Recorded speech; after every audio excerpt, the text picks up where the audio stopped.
Ladies and gentlemen, this is not a paid advertising. TheOnlyGround.com, the THE onlyground.com is one of the most amazing places for information that I consistently go to.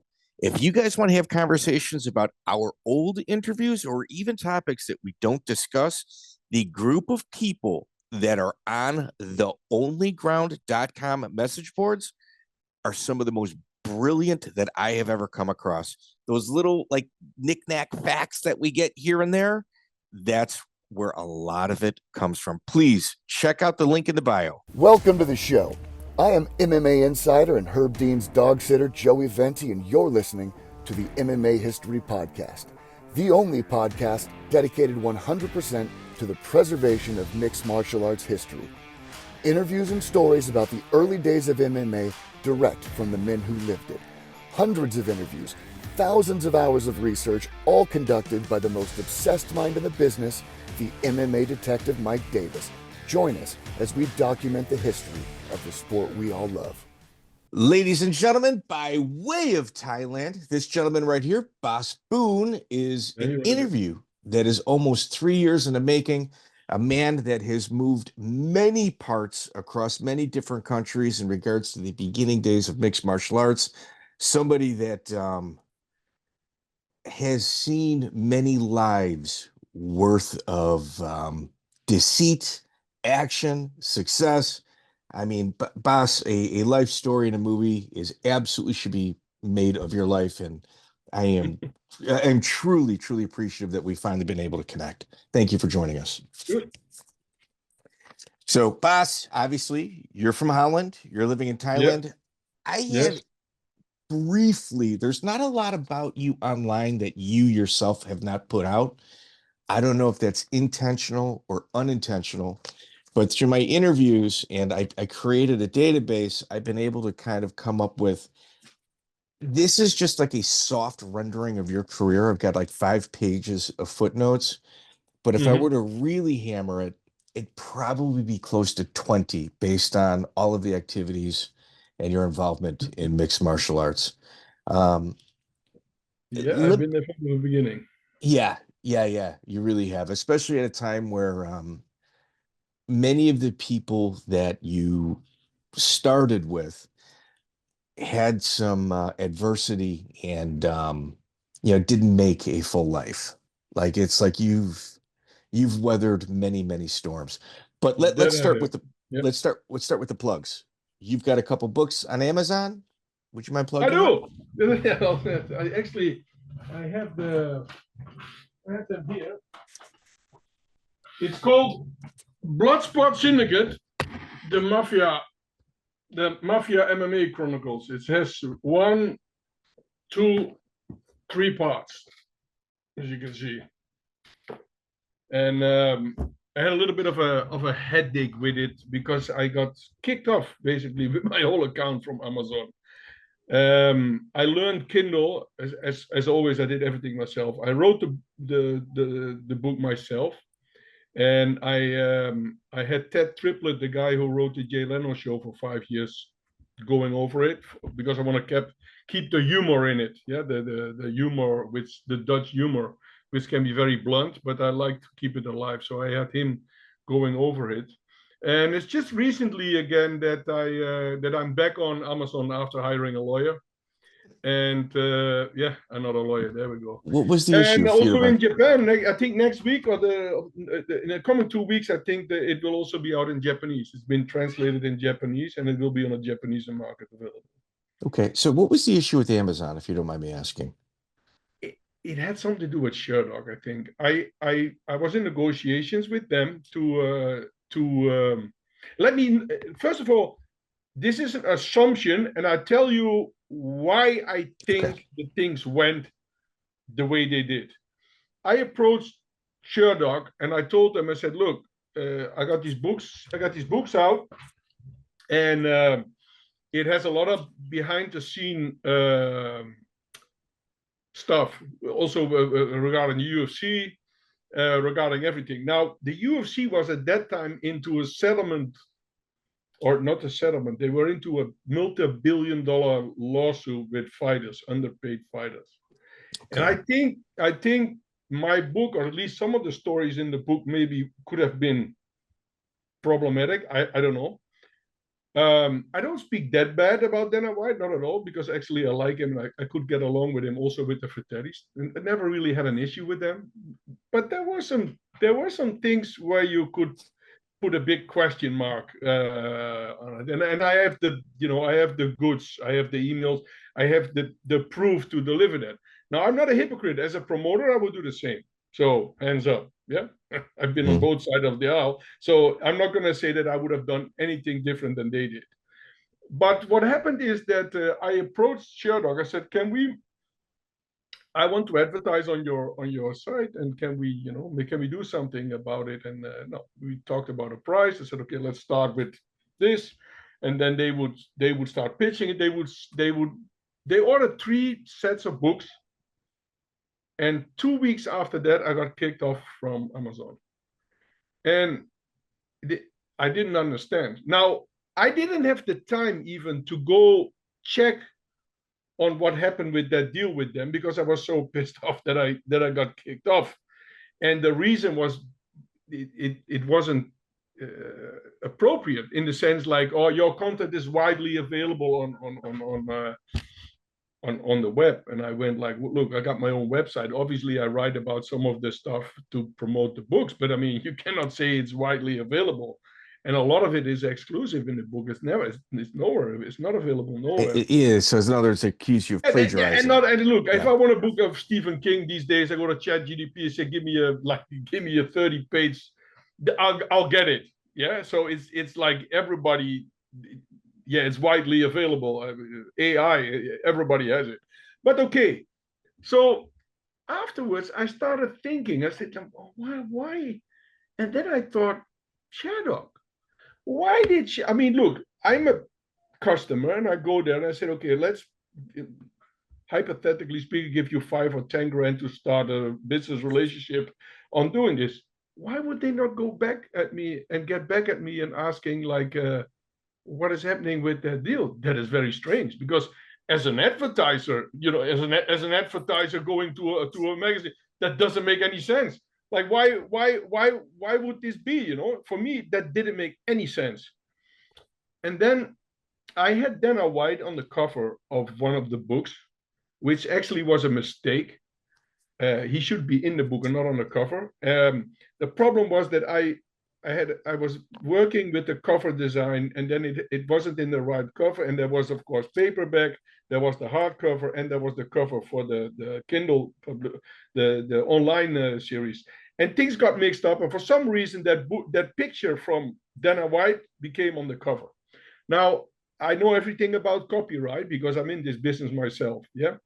And it was my picture, it was my copyright, so that's not an issue. But you cannot make publicity without the consent of a person if you put the picture on the book cover and start publishing the covers, obviously. So what I did is I took the picture from the cover. I wrote Dana a letter. I said, look, Dana, this happened, but I took it off already. And actually, I did that even before it was published. I took it off. So that should not be an issue, because the new version was already on there, which didn't have the Dana White on the cover, yeah, and me. And then for whatever reason, they took it off. And then, I started writing back and forward. Nothing came. And at the end, I hired a lawyer. I said, look, this is the story. Here's my Wikipedia.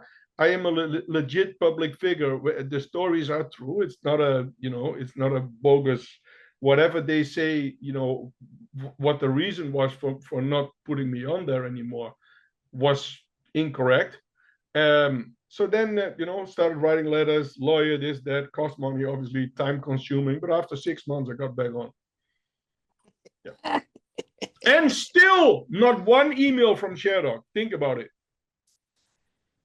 Well, I mean,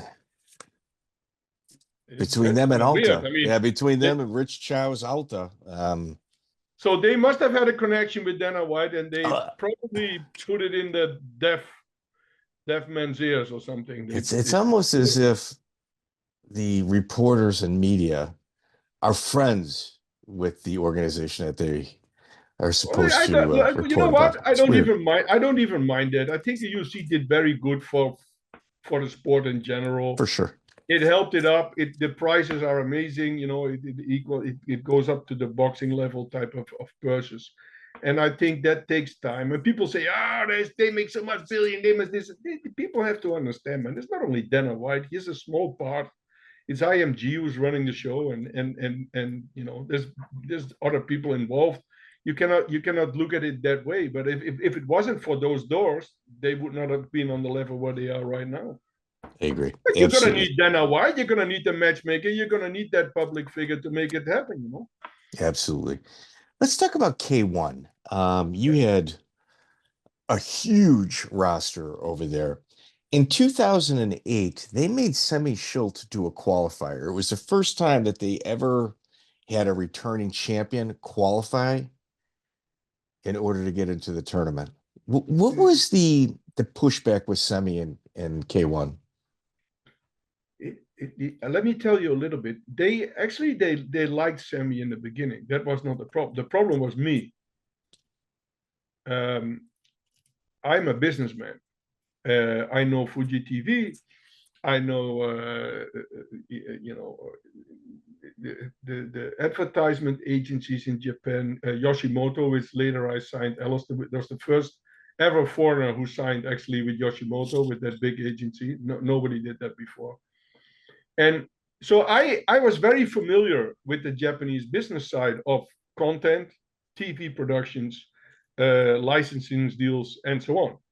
So I knew what some fighters were making, and I shortly was the manager also from Igor Vovchanchyn and from what is his name, Peter Arts, and I know they were underpaid in a big way. Now, look, Peter went along with it because he just didn't know anything. And then when I became the manager, of course, Ishii immediately understood, like, oh, there goes my cheap days. Yeah, Bas is good. But you could see that it wasn't really, you know, really a thing they welcomed. I let both of them go. In the book, you can see that I'm basically getting pushed out of that business. And I was like a one-man army, but I wasn't really that much interested in the management part yet. So my business was completely different. I was into the video instructional production, instructional production. I was in the fight promotion production and selling that worldwide. So for me, the management came just as an extra. You know, people started asking, "Can you do this and that?" And then, you know, from one thing came another. But to get back to your point of Semmy Schilt, he qualified. I think it was in 2008. He qualified in Paris by winning the heavyweight Grand Prix there to become a last 8 fighter, the last 16. I mean, and go ahead. And then he became champion for the first time. So he became a K1 champion. And then the second time, you're telling me the ones where he didn't fight. He fights Peter Ertz twice. Okay, yes. And both times it's in a tournament. Yeah. And Semmy does very well. Obviously, he wins both, but they're very, very good fights. Ertz is like the one guy that the length and power of Semmy, it didn't affect him like it did everybody else. Like he wasn't mentally intimidated by it. So rather than meet Ertz in a tournament, they put him first fight qualifier.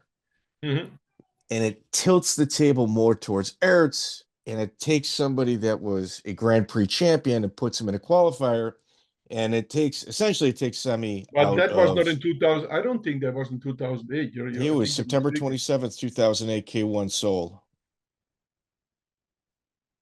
That was a to see who could qualify. Yeah. For the Grand Prix, to qualify for the Grand Prix. Yeah. Yeah. Yeah, I mean, they also put Hongmeng Choi there, where they make one round suddenly 2 minutes instead of three. I mean, this is typically K1. I mean, yeah, That's the answer I'm looking for. yeah. Well, this was very normal at those times. But I must say, listen, I'll give you an example. When Bob Sapp came, I spoke to Maurice Smith in the beginning when he came in the Hilton when he introduced Bob Sapp, and he was an American, and I said maybe if that guy trains with the right people in the Netherlands, we could do something with it. But I could see very quickly that Bob Sapp didn't. He had the strength. He was a great athlete. He was a great with his mouth. He could sell himself really well. It was really good for TV, especially in Japan. But he wasn't really a fighter. Maybe for the first 2 minutes, but he was going to run out of gas, and everybody knew it. So actually, a lot of Dutch people they asked for him to fight with him, in that time. But there was a time that they said like they really would like to launch Bob Sapp, and they had a lot more arrows aimed at him than, for instance, Semmy Schilt. Because Schilt wasn't that marketable, and he was marketable, but he didn't have the American territory. There was another Dutch guy, and after Arts and Hoost and more Dutch people, Remy Bojanski. I mean, they went like, oh no, not another Dutch guy, Another Dutch guy, which I can understand. I get and it. Actually, I would have worked with them to make it happen. I understand.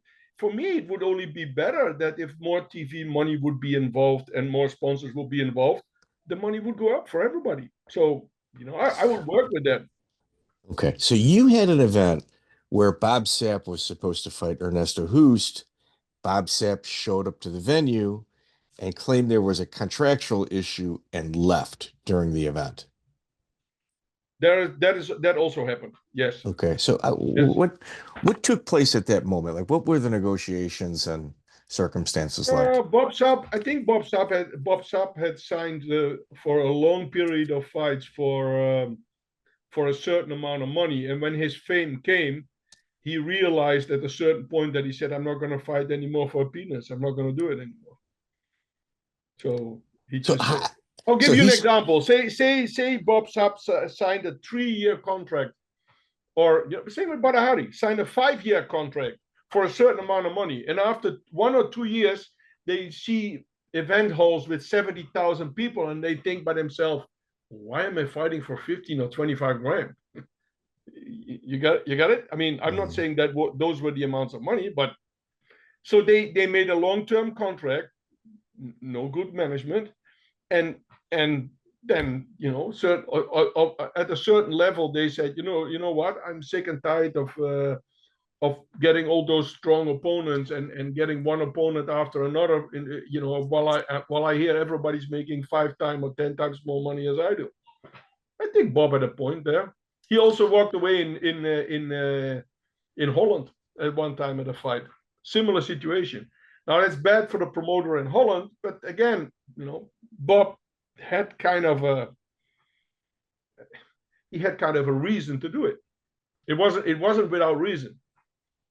You have to understand, the promoter cannot be the promoter wants to have a long-term deal and a security, but the promoter should also understand that if a manager puts that fighter in a position to sign a very long contract, which is not in his benefit, he should actually, look at his manager and not at the promoter, I think.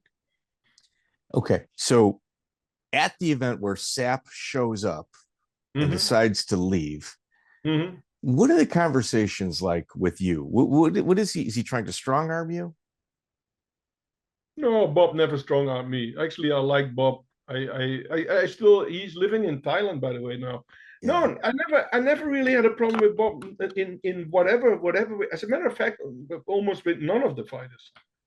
I was pretty okay with everybody. Of course, people hated my guts. I mean, I was holding like 50-60% of the heavyweight division, and it was always, the 2 Golden Glory, the Golden Glory, who was, winning Grand Prix, winning the qualification Grand Prix, and is being, being very much present everywhere. So of course, people are going to get jealous.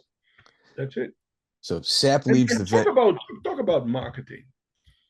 You talk about Bob Sapp. Sapp could market it himself, but it was one fighter. I managed to create a brand called Golden Glory. Yeah. Now, Golden Glory, as you can see, was yellow and red. It were 2 G's. What is the the number of the letter G in the alphabet? Do you know? 7. What is 2 7? 6. Wait. A, B, C, D, E, F, G. 7. 7, 7. Yeah. So you had 2 7s. Okay.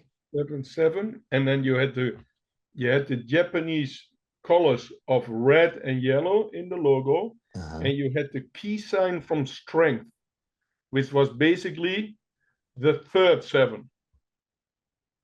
What is it when you go into a casino? What do all those? What do all those gambling machines have? A 777. Yeah. So, and if you ask any people who are in numerology, I'm not saying that I believe in all these things. Are you a numerologist? But my grandfather and great-grandfather were 30-degree Masons. So okay, it runs in the family. If you look at at those things, and I find it interesting, but I never made Golden Glory because it were the 2 7s. I realized that later. It wasn't like, okay, let's pick 2 G's and make it into a word. It didn't happen like that. Yeah, they say millionaires study the stock market, billionaires study the stars. I believe in that. I think so too. I think sure. The whole thing with number 28. If you look at anybody, Bill Gates. If you look at Apple, they're very much into the word 8 and 28. if you look at numerology. I agree. I very, very much agree. Yeah. All right. So when Semmy Schilt was fighting Ernesto Hoost, you had asked for a rewrap of the hands of Hoost because you saw something. I was bullshitting. I first of all, I did that just to irritate the corner of Ernesto Hoost and Hoost himself. Actually, I was right, but actually I would normally say they had a new system where they say that there was a new rule on how to wrap the hands. Yes. And then they did it in the old way. Now, I didn't care, but as a psychology warfare in front of the fight, I started messing with them. So I went because I wasn't only a manager, I was in the corner and I was a coach as well for Semmy. So I went there and I said, no, you got to change it. And then, of course, Ernesto went come on, Bas, this is bullshit. They just spent probably an hour to make the hand wraps. I said, no, there's new rules. I have to go by the new rules. You should also go by the new rules. And I played it really but normally I would have said, just forget about it. But it was just psychology warfare in front of a fight. Yeah, it's an old boxing move. It's an old boxing move. You mess with they get irritated. They go this is bullshit. Yeah. And anger creates misunderstandings and a bad vibe, Yeah, they did it to McGregor when he fought Floyd Mayweather. Yeah, no, it's old boxing move. Yeah, it's old boxing. Well, you learn when you're in that business. So Amar Suloev. I mean, that's nothing. The big, you should ask about the tape, the Shin tape. Is it in your questions? I have it later on, but go ahead. Okay. If we talk about moves, this is one which created a huge headache and headlines in the newspapers worldwide. Okay. So Semmy is fighting Daniel Gita in Japan for the last 16 qualification match. And in the first round, Semmy blocks a low kick from Gita and gets a gash in his shin, this big, probably 10, 12 centimeters. And you're looking into his bone. Yes. Now, blood's pouring out. Semmy is in the fight, doesn't realize, it doesn't even look at his shin. I'm looking at his shin being in the corner, and I went oh man, this is bad. And if he would get disqualified or the referee would stop the fight, Gita would be in the last 8.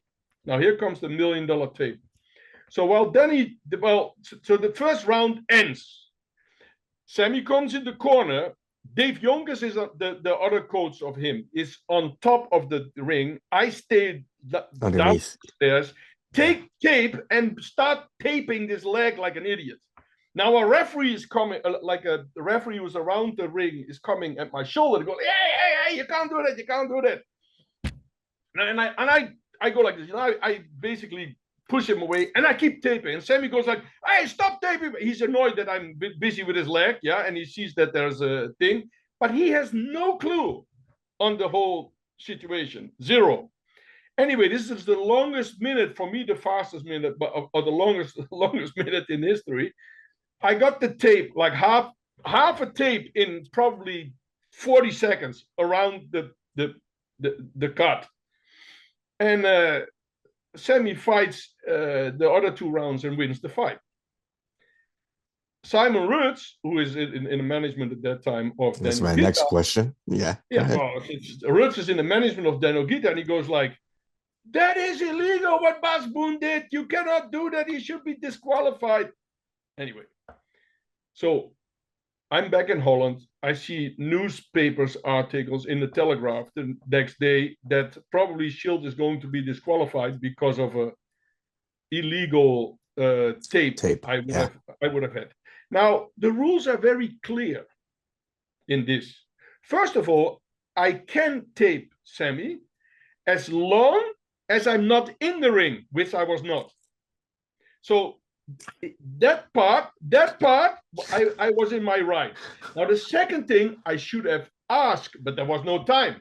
And I said, I looked around, and at that time, there was nobody. It was only when I started, of course, to tape the legs that Simon Rutz was pointing out to the referee, hey, that you cannot do that. So then they came to me, and that whole thing started. Anyway, I wasn't afraid of all that Semmy would have been disqualified because I had five people or 6 people at the last 16 or the last 8. Yes. So if they would have disqualified Semmy, I would have just stayed home with the whole thing. There wouldn't even be in the Grand Prix. It's that simple. So when the interview came in the Telegraph in the Netherlands, I said, Simon is just jealous that again I beat his guy and that I just have more people and more Grand Prix wins than he ever can have in his career.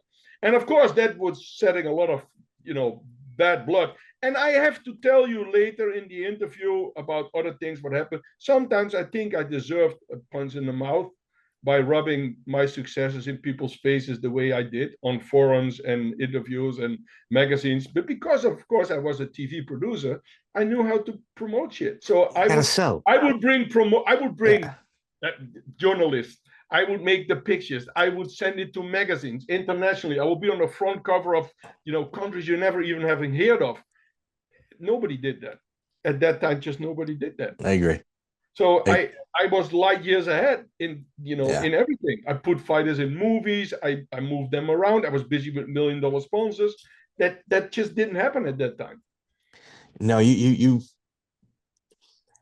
took advantage of every opportunity. I did. Yeah, you did. I agree with that. Simon Rutz used to hold, obviously, for our listeners, Simon Rutz held kickboxing events in like the north of the Netherlands. And if you look at Semmy Schilt's record, there's very few losses. He has never not gotten a loss back from a fighter. And he seemed to scientifically matchmake Semmy Schilt. Alexei Ignashov, Bader Hari. Why would you? You obviously had issues with him in this instance. Why even fight for him? Things were complicated. If you read the books, you'll understand what happened. Rutz became a K1 promoter in the Netherlands. But there was an issue. The issue was that there comes the TV man again. A year before, I was in Monaco, and there you have a thing called Sportel, where the international TV licenses and broadcast rights are negotiated worldwide. And I talked there to a guy named Lex Muller, who was the head of SBS Sports at that time in the Netherlands. And I made a deal with him. And the deal was as follows, that I would broadcast K1. I would give him my deal was this, I would give him for free the K1 Grand Prix in Japan live. If the ratings were good, we would make the deal like I wanted to have the deal. Now, I was so convinced, as Dutch people were winning the whole time, that if I would put this event live on the Dutch broadcast TV, it would be a huge success, which it became, obviously. Yeah. Mm-hmm. So when that happened, I had the exclusive deal, which I signed with K1, for the broadcast rights of K1 in, for instance, the territory of the Netherlands. That was my deal. Now, K1 worked with several promoters worldwide. One of them was Simon Rutz. And the deal was that Simon would get certain fighters for free from the K1 delivered as how do you say that? As a replacement for the TV rights, footage. Like in exchange. Okay. Yeah. Okay. But of course, this was problematic because I was the one who was holding the rights. Okay. So now he was promoting a big event, looking for fighters who he would put for free on that event, at least from the K1 side of the thing, and then the broadcast right would go back to Fuji TV, and they would hold the broadcast right worldwide. But I was the producer. I was there with the camera truck. I was there to do the uplink satellites. And of course, there was a business deal.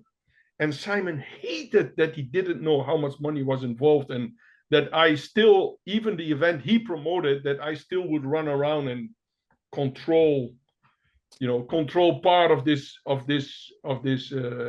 business, which I think was stupid, because at that time I think we all were making money because of it. I think Simon in that matter should have been happy, because I put it on TV, the sport became really more and more and more popular, which also was best for his ticket sales in the arena, and it, at the end I think we all benefited from it. I think whole Europe benefited from it, that deal. So Simon also, let's just show everybody, now we're going to dig in. Yeah. So Simon claimed that Apy Etcheld hired a hitman to kill him. He did. He did. Yeah, he did. Yeah.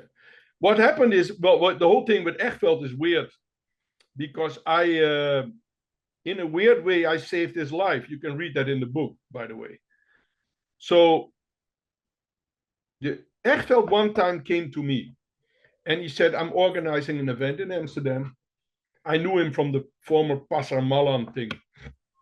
And he said, can you help me delivering fighters, and with the, maybe a broadcast deal, the recording of the event, things like that. So I started having a deal with him. And that first event wasn't a bad event, by the way. It's called the Battle of Styles, I think. It's in my catalog somewhere. And he introduced me to, at that time, Vadim Finkelstein, who would sponsor events, but he would sponsor the losses, which I always found very weird, because why would somebody, first of all, why would you think there would be constant losses if you're a promoter? I think, one of the striving things would be that you make a profit. But anyway, maybe it was some laundering, whatever going on. I have not a clue. Now, Finkelstein was in the meat business. And he also had an energy drink called Red Devil. And he wanted to promote the drink. So that's where the sponsorship came from. He would put, banners with Red Devil into the ring. And for the, if it would be televised, or if something would happening with that, he would sponsor a certain amount of money. Now, Apy got a position because of that guy, because before nobody knew him, and then he started to promote shows. And then we started promoting Too Hot to Handle, which I think had 17 or 18 episodes. But after the second one, I left because it was a complete mess. The whole thing on how they conducted the business was far from how I wanted to do things.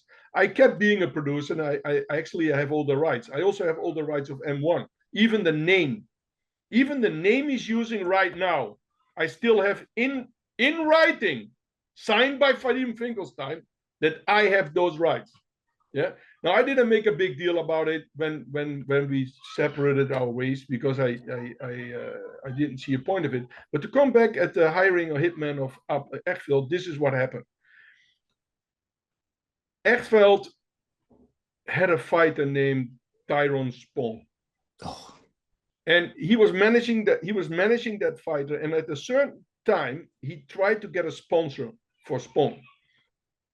And he goes to a famous guy in Amsterdam, and the guy said, "Oh yeah, I'll sponsor him. I like fighting and this and that." And he got a certain amount of money. Now I don't know how much money, but let's say Tyrone was going to get 25,000 and a golf sport to drive around. I'm not saying that that's what it was, but some deal was made, and he was going to do this. But Apy, being Apy, was smoking a lot of weed. He was sitting on his chair, and he is starting to tell this guy who is doing the deal with, because he's feeling really important now, obviously. He says, "Do you know this guy?" And the guy says, yeah, I heard of him. I said, "Do you know, I want to make him vanish. I want to make him go away from the earth." Basically, he's asking that guy if he knows somebody to get rid of this guy. What he doesn't know, this idiot, is that the guy he's asking is a good friend of the guy he wants to put away. Yeah? You understand what I'm saying? So Apy he's smoking marijuana, and he's asking to the guy, "Hey, do you know this guy? Do you know this guy?" And the guy goes, "Yeah, I know the guy." He says, "Do you know somebody who are we? Do you know anybody who can take care of problems? I need to get rid of this guy." So when Apy went away, the guy calls the guy. He said, "Listen, I had this guy here, and he literally asked me to do this. Liquidate you. Yes. Yeah, liquidate you." Now, I already had a big problem at that time with Apy Etcheld regarding the Fedor thing. Yeah, but that's It's down the line. Yeah. It's a different chapter. So I was in war with him. Yeah, I was putting it out on the forums. Anybody who could see Apy is a piece of shit. He's not honorable in the appointments who are made. He's trying to do every time to shady deals, and then blame, if somebody goes wrong, he blames it on somebody else. Make a long story short, I'm getting a phone call from this guy, and they say, "Bas, we know you have a feud with Apy, but this and this is what happened, and we're not going to take this. Now these people are serious. He's screwing completely with the wrong people." But the problem with everybody was afraid of the Russians. And as Apy had Vadim Finkelstein behind him, everybody, and he was literally always threatening with Russian mafia, blah, blah, blah, blah, blah. People were a little bit, okay, let's leave him alone. But these people would not leave him alone of what he said, with the threat. They would take it very serious. So what I did is said to the guys, no, don't kill him. Don't put him in the trunk of a fucking car. Put him on fire. Please come over to my shop. Let's discuss this. So they came to my shop, and I said, I have an idea. And this actually saved Apy Etcheld's life. I said, why don't you call the guy and ask him to invite Apy again and say, "You know what? I want to sponsor a little bit more, and I'm thinking about a Mercedes instead of a Golf." I'm not saying that he has to do it, but just get him back into that talking chair. I said, then you tape the conversation. Yes? Just tape what he says. And you kind of have to. You have to at that point. You got it on tape. And they said, yeah, that's a good idea. So that's what they did. Now, there was one problem. The guy involved, he said he didn't want to be involved in any police business or in any other, how do you say it, criminal things, because this guy was a big shot as well himself. He didn't want to. He said, I'll tape it. I'll do what you guys ask, but I'm not gonna, if they ask who was the one who taped it, who was the one who threatened, who was the one in between, I'm not home. Well, we thought, okay, you know what, if we have the tape and it's on tape, it's good enough. So of course he goes there again. And now it's getting really bad for Apy, because he sits now on the chair like a king. He thinks I get more money for a spoon. I maybe get a Mercedes. I get instead of 25.50. And the guy, I said, just discuss this. Don't offer him, but just say like, we're thinking if things go well to maybe put it from 25 to 50 or 100. They just made a story so that he would be on his talking chair there. And he's just going off. I don't like Dick Fry. And if I see Chris Dolman, I bite in his neck. All famous people in Holland. He starts pissing all over them on tape, this idiot. Yeah. So now he is not only the enemy of these people, he pissed off everybody. So I had a big fight on a thing called Mixed Fight Forum. And on Mixed Fight Forum, I explained the whole situation with Fedor, with Apy, and what he did, and how that whole thing came about and what happened there. And then Apy and Vadim trying to countermeasure, blah, blah. They go back and forward. And then they, on the whole threatening thing, they said, we don't want, how do you say that?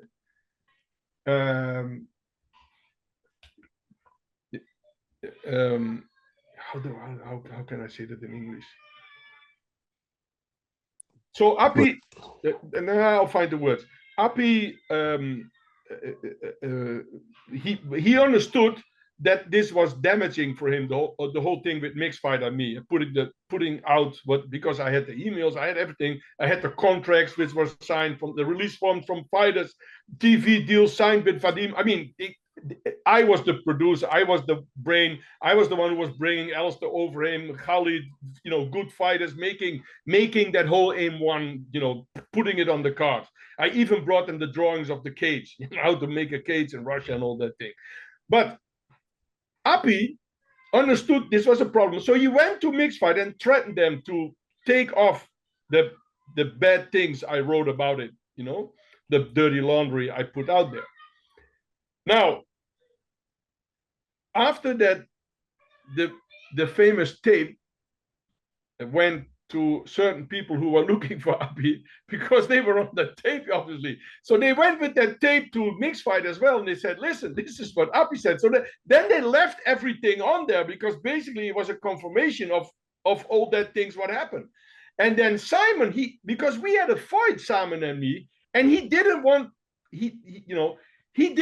me to give any credit when it came to the problem with Apy, and he was caught in the middle. And then he was, I think, on a telephone call or whatever, he was threatening that he would wipe away the whole Simon Rutz, Showtime office with machine guns, and it got really bad, man. It's like it got in crazy land, that whole thing.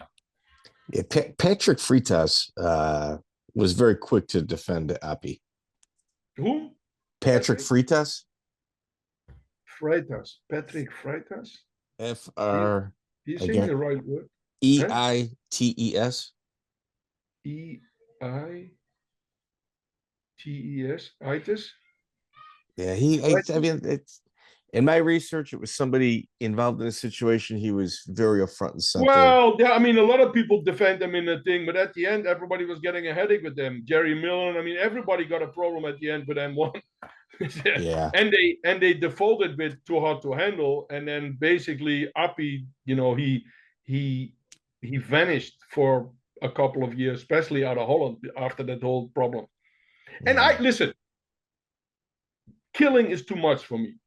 So if you have a dispute, even if it's in the criminal underworld, you should try to find a business way out of there, or at least a way where people have families, people have kids, you cannot, I mean, look, as much as you hate a person, that is a little bit extreme, I think, It's like, come on. I mean, in the beginning, we used to, with a good fight or a good punch or whatever, and then it's over, you throw it over your shoulder, you bite the bullet, and shake hands and move on. Shake hands, you move on. That's it. And I did that in a later stadium too, when something happened to me in Japan. The thing is this, especially when there's drugs involved, when people start smoking a lot, whatever, or taking coke. People get irrational, man. You cannot reason with them anymore. And then the ego. This is another thing I wrote a blog about this, and everybody was about the Black Lives Matters riots in America with the George Floyd problems they had there. And what a lot of people don't know is that it has a lot to do with people of color, especially Africa. They have 20 to 22% more testosterone than white people. This is why a lot of the athletes, not only Boy Jones, but in basketball and everything, are long, tall, lean, muscular. Their testosterone level is much higher than a white person. Now, if you take 22% more testosterone and you put a little bit of coke on that and then steroids, you have a walking time bomb immediately. Because that thing can go off not now, not in 5 months, not in a year, but suddenly it'll explode. And I think it's just a lesson people should learn on a scientific way by approaching this a completely different way. If they would have had 22% less testosterone, and they would not have, the drug problem or the ego thing, which drives them into a certain corner, I think there would way less violent crimes would commit in America, because all those crimes are many times are very, how do you say it, emotional, out of nowhere, because of non-sleep, alcohol, drug-related, coke habit, testosterone, and then poof, they hit somebody dead, they murdered somebody, they threatened somebody, and suddenly they're 5-10 years in jail. That's it, 20 years in jail. Yeah. All right. May 10th, 2002 at UFC 37. Yes. You're there cornering Amar Suloev versus Phil Baroni. Yes. So Phil Baroni knocks out Suloev and starts taunting the corner. And he's very aggressive. Did he knock him out? He did. That's the second fight, the second UFC fight he was in, yeah? I think. Suloev. Yes. He won his first, or the first fight was against Chuck Liddell, I think. And Amar Suloev was fighting there against another American dude, and he won that fight. And I think Suloev went the distance with Chuck Liddell at that time. And then Suloev had this, as far as my memory goes. And Suloev had the second fight. They both had the second fight in the UFC. And then I think Phil Baroni knocked out Suloev, yeah. Yeah, it was a very good fight. Yeah. And Gilbert Yvel is also in the corner. Mm-hmm. And Phil Baroni's taunting Suloev after he gets knocked out.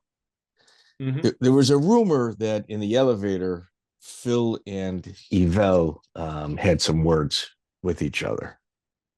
Yeah, Yvel had a lot of words with a lot of people, man. It's like that was in his nature. He was just that type of person. He was a good fighter. Yvel was a very good fighter. His ground game, I mean, wasn't spectacular, but he had the natural instincts of a very fast and quick fighter. But there were a lot of issues with Yvel. If you look at the cage fight number 4 in Moscow, where he fought Barkalaev, he bit so hard through his mouthpiece that he left an imprint on the side of Barkalaev when he was into a choke. And I thought, I was sitting there with Bob Schrijber at the sideline. I was like, oh, it's going on. It's gonna, soon this shit is gonna hit the fan. These people were betting, and it's like, the guy said, no, I'm not gonna fight this idiot. He's not honorable. He bites, and so yeah. I mean, but there you go again. I mean, he would do everything to win, and Yvel was that type of fighter. Do you remember the issue between Yvel and Baroni? No, I know there was an issue, but the exact reason for the issue, no idea. Could be anything. Could be a girl. Could be that he looked wrongly at, or he said something wrong, or Baroni took the wrong word. No idea, man. Okay, all right. So Barkalaev, you just mentioned his name. Yes. He is one of the biggest mysteries of mixed martial arts. He really is. I would say Apy Etcheld is the biggest. Michael Apy Etcheld. He's one of the biggest mysteries. But what happened to him is, I think he got infected. He got a staph infection or something in somewhere in Siberia. He almost died. That guy was unbelievable. He fought Hugo Duarte as well in Yeah. the World Volatility Championship in Aruba in our event. He won a couple of 8-man tournaments. That guy was really good. Really, really, really good. His ground game was incredible. Incredible. But like I said, I think what happened to him was that he got, wrong girl and then wrong infection, and that was it. Yeah. But Barkalaev, have you ever communicated with him like in the last 15 years? No, I didn't. No. He's impossible to find. I've been trying to find that guy for years and years and years. I don't know. I don't know what happened to him or where he went to. I only know that he was a good fighter at that time, and but I think he just stopped after that. He didn't against Dave Manet. Yeah, against Dave Manet. Yeah, and I thought he won that fight against Manet. Yeah, but well, anyway, maybe after that he just said, "Not for me anymore." Who knows? Yeah. Amar Suloev, how would you describe him as a person? Your dealings with him? He's a nice guy. By the way, all of the Russians are. I dealt with Simonov, Suloev, with even Fedor, his brother at that time. Great times, man. We all trained together. It was really a team spirit. I maybe also because I am Dutch, I'm pretty rough in the sense of build, and also my head, a lot of people would think I would be a Russian. Actually, I look like Oleg Taktarov. We always said that we were brothers. If we were on the set, they thought we were like twin brothers. It's like funny. And yeah, I think I could get along. I could get along with Phil, with or what is his name? With Amar, with those guys, and they couldn't really speak good English, but they understood, and they liked that they went from $1,000 suddenly to get 10 or 15 grand. For them it was a big payday. When Suloev, I mean the guy, very infamous. If you Google search his name. Great tournament fighter. He's small for his weight, but great kickboxer. Absolutely. What about his activities outside of the ring? Did it surprise you when you heard of some of his actions? Russian mafia. Yeah, but there we go again. This whole thing with Russian mafia, I think is very over the top. Because first of all, if the Russian, if the whole Vadim Russia Apy thing was so terrifying, how did I promoted fights then in Moscow? If I mean, I held glory in Moscow multiple times.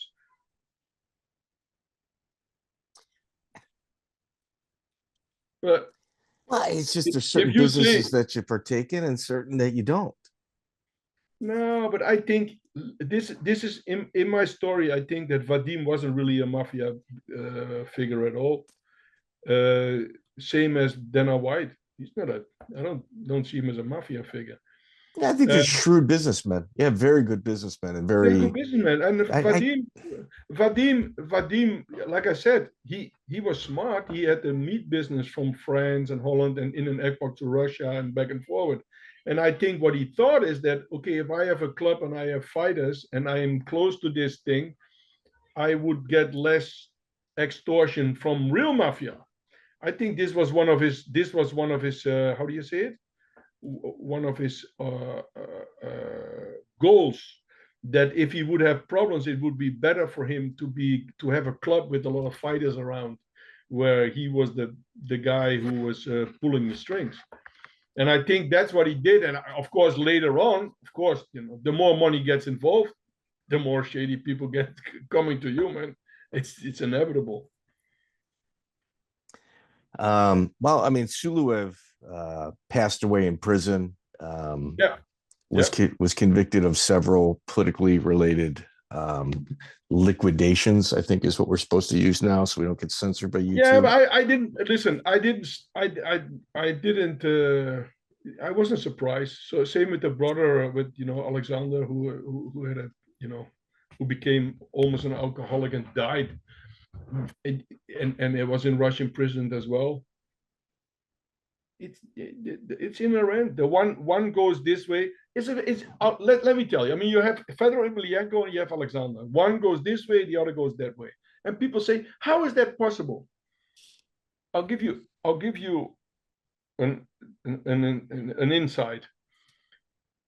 A twin is born at the same time, and the father is an alcoholic from the twin.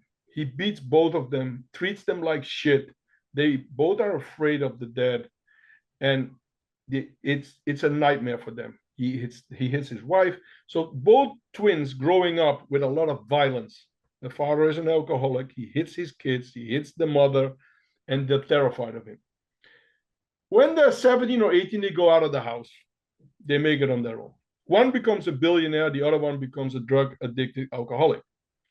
Now, they ask to the drug-addicted alcoholic, why are you a drug-addicted alcoholic? Well, my dad was an alcoholic. I don't know anything else. That was how I was fed up. So, and then they go to the other one. But the other one says, yeah, my dad was an alcoholic. He was the perfect example of how I not wanted to be. So his whole look from his perspective is completely 360 degrees from how his twin brother looks at the whole case. He looks at it, he takes it as a positive in the sense like, that is a mistake I will never make. I will never drink, never use drugs, never raise my hand. I'll be successful. I'll not be a whining, always broke ass alcoholic. I'm going to be a winner in life.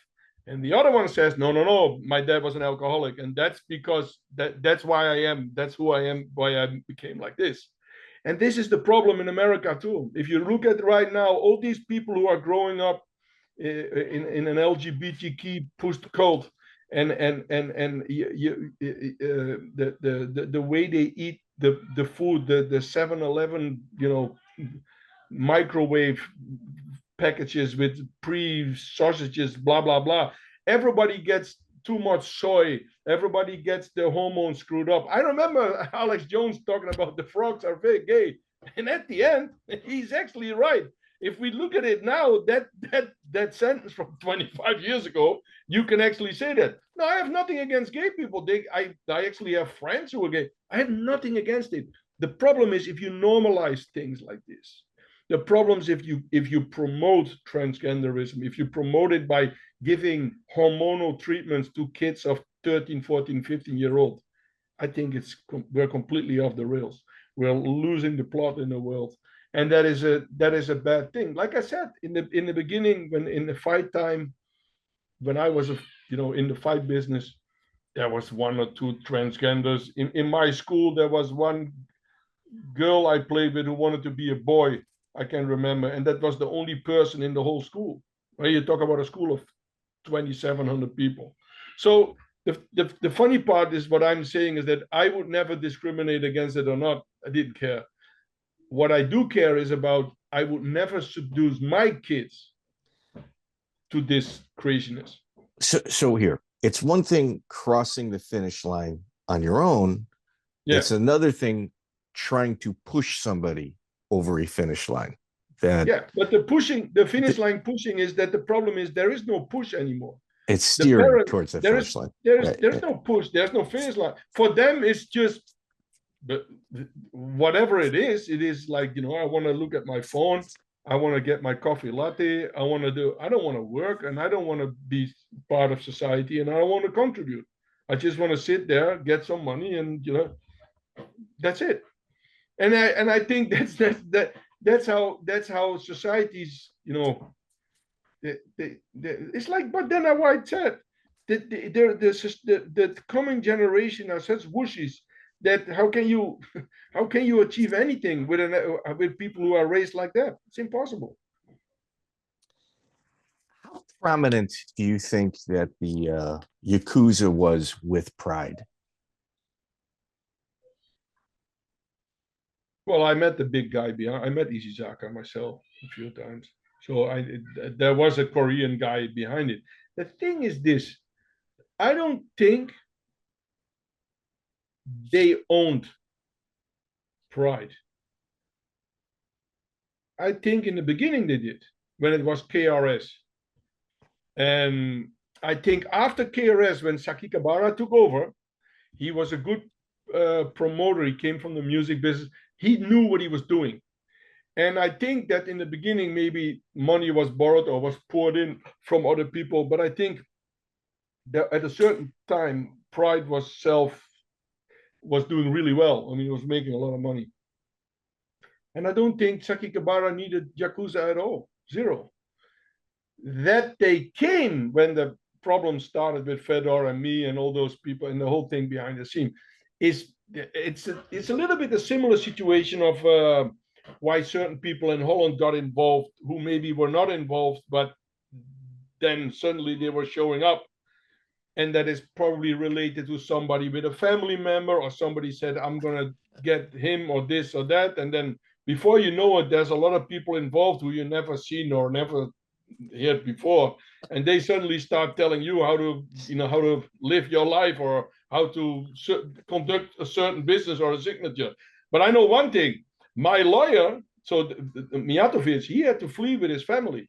He went to Australia. He got a gun on his head, man, in Japan. Okay. Now with me it was different. With me it was, when you read my books, I grew up pretty much in a gypsy camp when I was very young, and they were threatening me every day with, I'm going to kill you and shoot you to death. So it was pretty common. So I grew up with all those threats. So when I was in Japan, when people would say that to me, I would just laugh. I would like, okay, well, you can cut off my head. There will be another one asking twice the amount of money from our group, because I would always say our group. I would use the Ron thing in jail and that whole gang thing behind. I would use that to the fullness. Yeah, I did. Okay, and so guilty. Okay, so the Yakuza was very prominent. Oh yeah, they were there. Okay. Yes. I will counter with Saki Kabara has never been charged criminally. No. Okay, so he could have. He could have though. Well, he could have, but he hasn't. He hasn't, because that was maybe because of me. Okay. And I'll tell you why. In my book, I described that too. Why that happened. When the war started between K1 and Pride took Krokop. In the beginning, actually, it took Branko Sikatic, but that was before it was Pride in KRS, and that was a K1 fighter. And Ishii didn't like it. You're talking about for Pride 1. That was at Pride 1. Pride 1, Pride 2, 3, 4. The first 4 or 5 Pride were with KRS. It was a Yakuza. Nobody had a whole pink. They were all half everywhere. They made a lot of mistakes, apparently, because I only saw people with half pinkies in that time. Now, when you go on, when you look at the Pride situation, that when Mirko Krokop was taken away by Pride, and then they were pulling on Hunt as well, the war started basically, which was good for me because I was right in the middle. I was going like, which they didn't like, of course, but for me, I mean, I'm a manager. I go where the money is, so like I just was waiting for the best deals. Now, there was a situation, and I write about that in my book, that I put Heat Herring to heroes of K1 and not, I didn't extend his contract after he beat Fourth Chanshin, and then anyway, there was a new contract I had to make with him. And then K1 bid more money, not because he was worth it, that amount, but it was a political move. It was a move like, okay, you took fighters from me, now I'm going to take one from you. And I was right in the middle, and I used that leverage. As a matter of fact, I made that deal on a toilet at a Pride office with K1. So what happened is this. Pride sent the Yakuza to, I think it was Osaka, because K1 was promoting in Osaka. I was in Osaka with Heat Herring. And they were sending people in. Now, one of the employees of K1 knew my situation of what I did with taping conversations and then rubbing it in people's faces. I did that with negotiations too, because some people said, "No, I never said that," and then I would go like, "Oh no, you didn't? Here you go." So in this case, wait, just so people understand, yeah, you have to do that at these levels because if I would not have taped the conversation with the Freitas at that time, I would have been toast with the whole Alistair Overeem case in this lawsuit with the UFC. Toast. So let me just kind of set the table. Nothing is in writing in instances like this. And people's word, the higher up you get, the more you're able to kind of manipulate situations towards your side. You have to record. You have to. Yes, you have to. Yes. You have to. So what I think what happened in that situation is that they were sending Yakuza to say that if they take heat hearing, there will be serious consequences. This led to heat hearing not fighting at that hero show because of those threats. So he didn't fight there. He got his money paid, by the way, but he didn't fight because I was told that they didn't want to have too much of a headache. But later I heard what they did is they taped the conversation. And then they sent that tape to Saki Kabara or anybody at Pride, I don't know, and said, look, leave us alone. Let it be like this. Otherwise, that tape will go to the Metropolitan Police.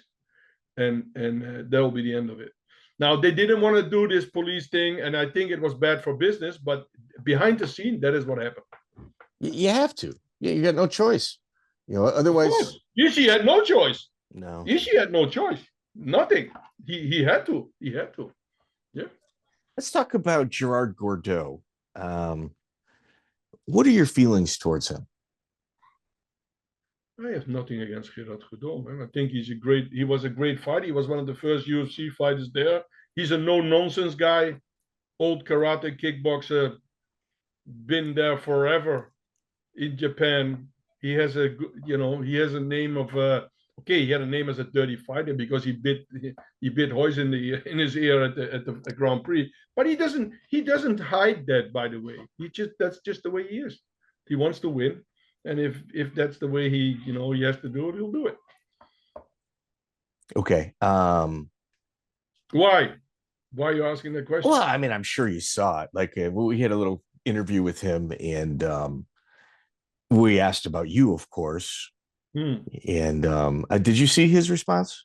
No, I didn't see the response. I think there was a lot of like I said, probably a lot of jealousy too because of Golden Glory. It makes sense. I never spoke a bad word about Gerard, man. Never did. Oh, okay. Well, he was the first guy to really start doing business in Japan. Can we agree with that? I don't know. I have no idea on what is business. Yeah, maybe. I mean, he's older than me, so he probably was fighting. He probably was fighting. How do you say it? In Japan before I got into the whole business scene. Yeah, for sure. But what is business? I was the first one who do TV deals and did video deals in Japan. And so what? Does that now I have a monopoly in that type of business? I never said a bad word about him, and I won't because there's nothing. I didn't do really much business with him ever, never. I guess. So, and I never been in his territory too. Well, the interesting thing about Gordeau is with his match with Yuki Nakai, where he takes Nakai's eye out. Yeah. And when he returns to Japan, Nakai is the guy that picked him up from the airport. Do you remember hearing anything about what took place there? No, not really, but that's typically in Japan, man. Like they even when there is an illegal thing or whatsoever, they respect the Dutch fighters a lot. You had Bluming before, you had Gordeau. Yeah, I mean, so it's just especially because of a karate background. Yeah, the Kyokushin karate and Saidokakan is big in Japan. So that is the thing. But what did Gordeau say then? What was so bad? That I was in his business territory, Well, he never said any words. And I am only repeating this is what he did. That's it. That's what he did. I don't care. No, Up to him. Up to him. I never had, like I said, I never had nothing with the guy, man. I don't know why you would be, like I said, maybe jealous, maybe. I have no idea. I never did business with that guy, and I never screwed that guy. What was his reputation with the local mafia? Who? Gordeau, because he went and did a pro wrestling match where he knocked out the head of a regional Yakuza. He had to escape from the arena. Bro, seriously, I have no idea, man. I'm not nothing. Okay, we'll move on. Not get involved. Have no idea with that whole situation. That's it. Okay. Joe Bluming or Jon Bluming. Yes. How would you describe your relationship with him? I didn't have a relationship with him. He one time called me up and regarding Schilt, and he said, "Oh, you have to understand that in Japan." But this was rings. He had a relationship. I think they had a relationship with Maeda from Rings. Mm-hmm.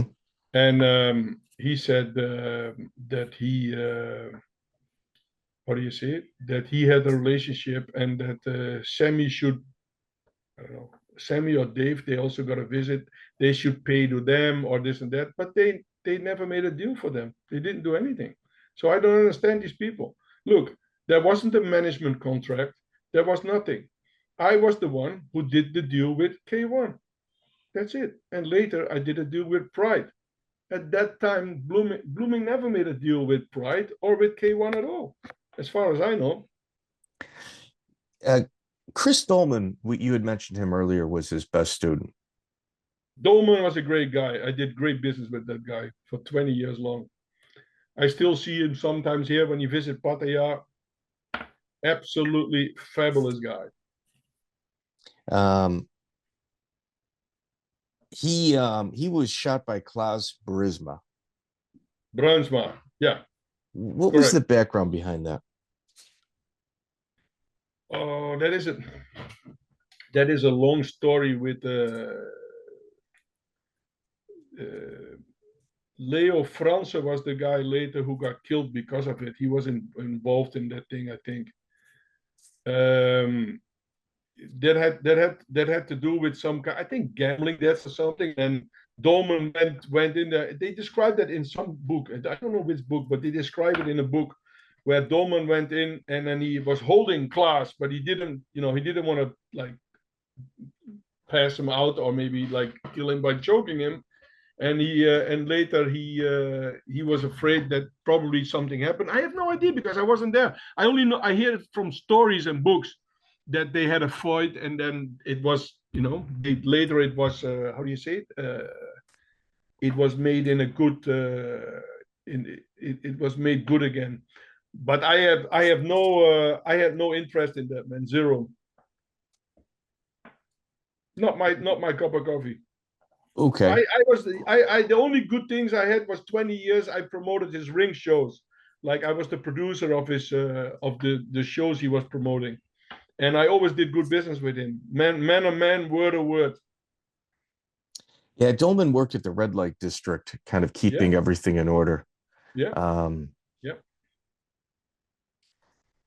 It's amazing how wild that time was. Free Comicer, another guy that was in the red light district. Oh, I mean, I was there too, man. Casa Rosso, the sex theater. I always got money from them for sponsoring. One of my first sponsors was the Red Light Bar in Amsterdam.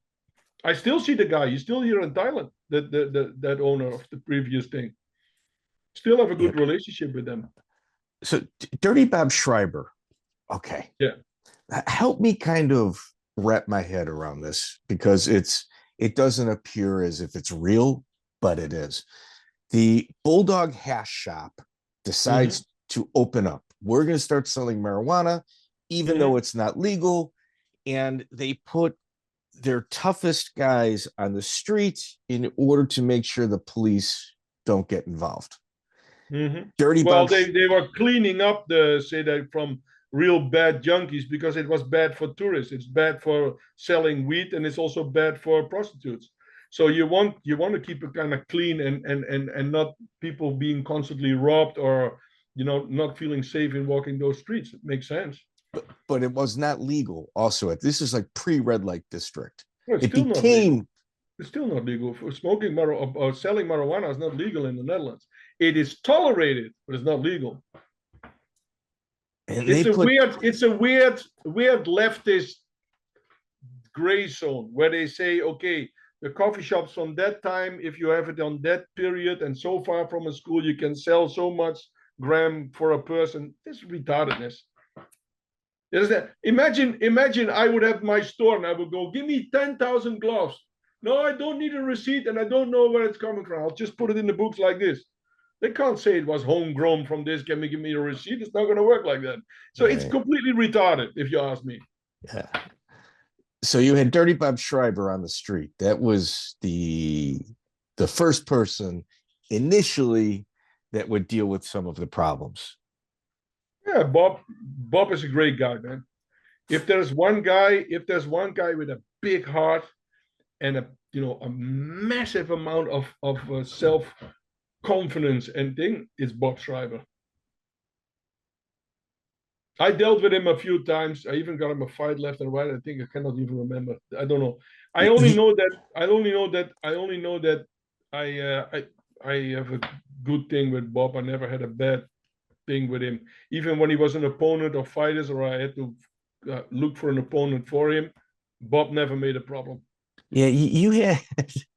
I put him in Aruba in that fight too, and Bob never made a problem. He said, "Okay, I'll fight that guy. Oh, this guy not want to fight him. Okay, I'll fight him." Bob never made a problem about nothing. You had on one of your cards Bob Schrijber versus Gilbert Yvel. Yeah, well, yeah, I was the producer of that show. I don't think I was the promoter, but I did film that event. Yes, I can't imagine not having 3 times the normal security for a fight like that. And the funny thing is, I mean, if you go into the first fights, I write about that in the book, where people are shooting with guns and I'm right in the middle, and grenades go off, and coffee shops blowing up the next day, and people. I mean, the wild. That's before the K1. If you read my books, that is you cannot even comprehend. Like I said, it's probably a combination between The Sopranos and Breaking Bad on steroids. If you look at it from the beginning, absolutely. Yep. Like Andre Brilleman. There's another old school name that was found in different places all at the same time. Yeah. Did you have a relationship with Andre?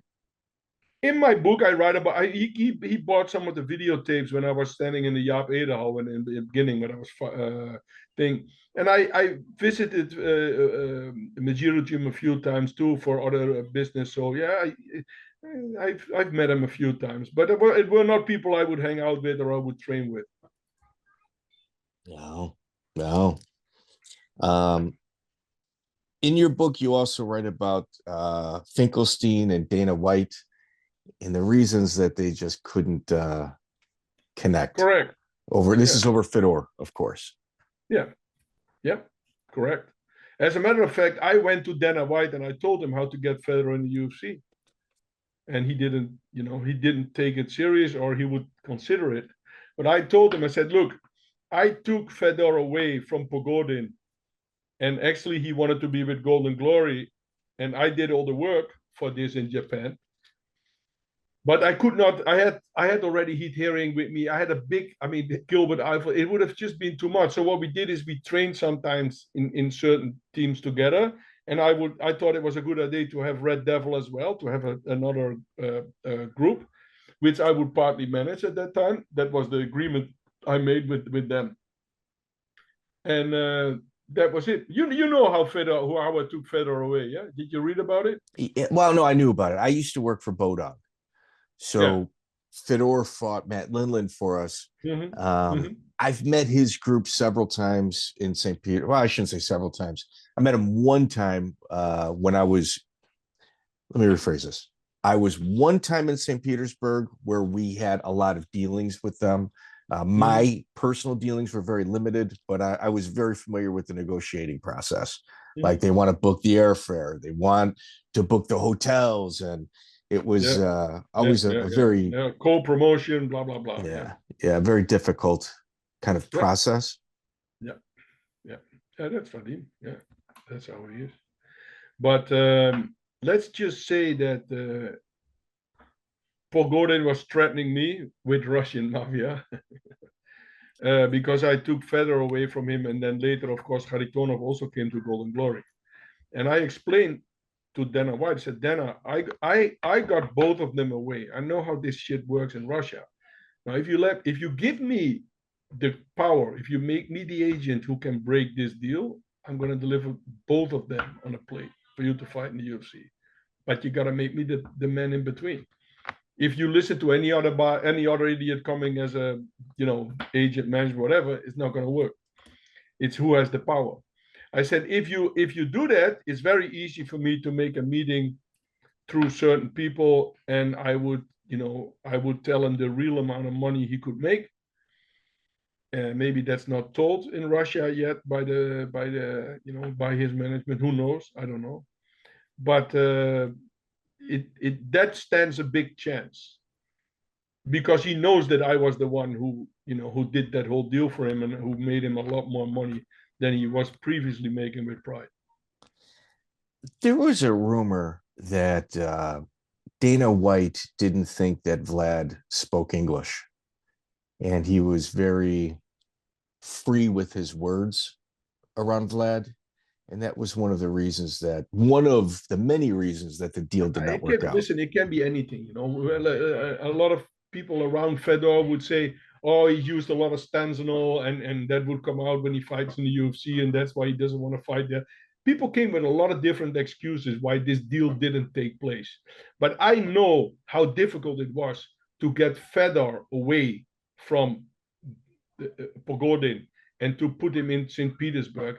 And I just was lucky. I seized the day. The whole 2003 Bombardier thing, which became a clusterfuck, was good for me, because what I did is I took the main fight, which was Mirko Krokop should fight against Nagata, I think it was, on Bombardier. But then everybody decided to do their own New Year's Eve show. So K1 was going to do Dynamite, Pride was going to do Shock, and Bombardier was going to do Bombardier. So now you have one with NTV, one with TBS, and one with Fuji TV on the same time slot, all fighting who will get the best ratings. And of course, I was in the middle, taking the best deals. Now, Fedor was injured, so he wasn't supposed to fight. Mirko Krokop, I don't know if he was injured, but was he paid? There was a rumor that he was paid a lot of money to get injured, so it would fuck the main event from Bombardier, and then the NTV deal would be worthless. But in that deal, I know, because I was the co-promoter together with Mijatovic, in the deal with NTV and Kawamata, it said that if he finds a substitute similar or better, the deal would still stand. And I came with Fedor. Now, Fedor would not fight. Pride didn't understand that, because they thought Fedor would never fight because he had an injured hand. But I went to him and said, listen, I'll give you somebody injured hand or not. This is the amount. You're going to get 4 or 5 times more. You fight against this wrestling guy. Here's the fight. Put him in an armbar, whatever, if you don't use your hand. But if you want to do it, this is a new contract. You make 4 or 5 times more money. At the end, I did the deal. Now, the only reason why he went away from Pogodin was this. I told Vadim and I told Apy, I said, I'm going to do this, but remember, I'll make a deal up front with you guys that I will be the management. I'll give part to you guys because it's Russia and blah, blah, blah. But basically, I'm going to get the golden goose, and you guys cannot do this. I can. And what I did is I wrote a letter to Yumiko, who was the in-between person at the Pride. And I said, Yumiko, I want to know, is it for every fighter the same if they fight for the belt? Because the Pride belt had an extra bonus of $50,000 at that time.